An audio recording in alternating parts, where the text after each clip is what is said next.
Selamat datang dan kembali lagi bersama saya Vali Ananta di pertemuan 6 Bootcamp UI UX. Pada pertemuan kali ini saya akan membahas mengenai prototyping.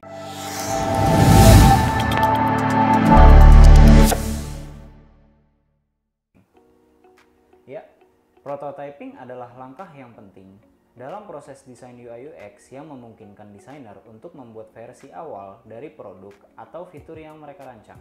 Prototyping digunakan untuk menguji ide-ide dan konsep sebelum mengembangkan versi final produk.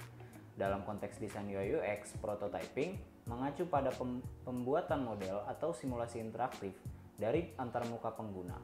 Prototype ini dapat berupa tampilan visual statis atau lebih interaktif dengan menambahkan elemen-elemen seperti tombol klik, link navigasi, dan area input text. Selanjutnya, yaitu tujuan dari pembuatan prototype dan peran mereka dalam pengembangan produk.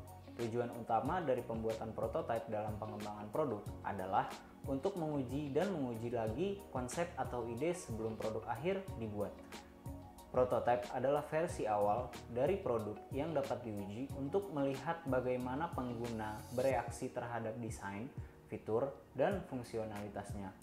Ini memungkinkan tim desain dan pengembangan untuk mengevaluasi apakah desain tersebut berhasil dan memenuhi kebutuhan pengguna. Kita lanjut. Perbedaan antara prototype tingkat rendah dan tingkat tinggi. Prototype tingkat rendah dan tingkat tinggi adalah dua jenis prototype yang berbeda dalam konteks desain UI UX. Prototype tingkat rendah adalah versi awal dari prototype yang biasanya sederhana dan memiliki sedikit detail.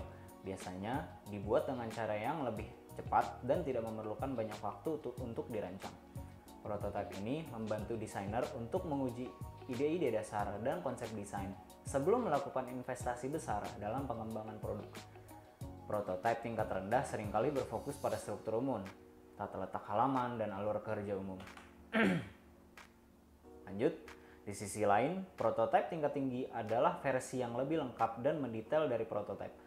Prototype ini menampilkan fitur-fitur dan fungsi yang lebih mirip dengan produk akhir. Prototype tingkat tinggi digunakan untuk menguji interaksi pengguna yang lebih mendetail, seperti tombol klik, animasi, dan transisi antar halaman.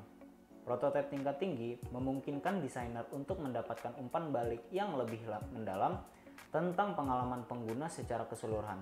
Meskipun lebih kompleks untuk dibuat daripada prototipe tingkat rendah, prototipe tingkat tinggi memberikan gambaran yang lebih akurat tentang bagaimana produk akhir akan terlihat dan berperilaku. Lanjut. Alat dan teknik prototyping. Berbagai alat dan teknik yang digunakan dalam pembuatan prototype termasuk perangkat lunak prototyping dan metode prototyping manual. Prototyping adalah langkah penting dalam pengembangan produk, baik dalam bentuk perangkat lunak maupun perangkat keras.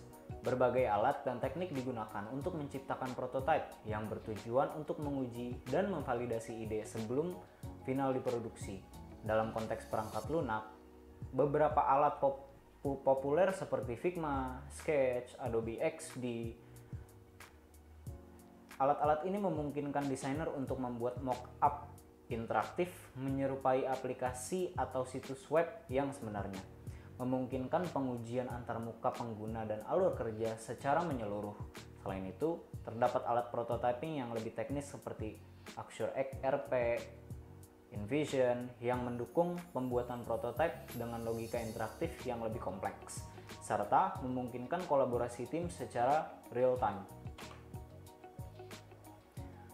Selanjutnya ada kelebihan dan kekurangan dari masing-masing alat dan teknik yang tersedia. Setiap alat dan teknik yang digunakan dalam pembuatan prototipe memiliki kelebihan dan kekurangannya masing-masing.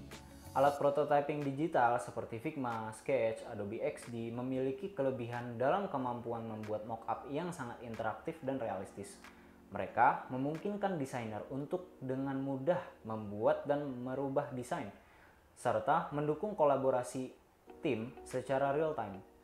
Selain itu, alat-alat ini seringkali dilengkapi dengan fitur untuk menguji responsivitas desain pada berbagai perangkat. Namun, kekurangannya dari alat-alat ini termasuk kurva pembelajaran yang mungkin cukup curam bagi pemula, dan biaya lisensi yang cukup tinggi. Selain itu, prototipe digital cenderung lebih sulit untuk diterapkan pada produk fisik karena mereka lebih berfokus pada antarmuka pengguna dengan pengalaman digital.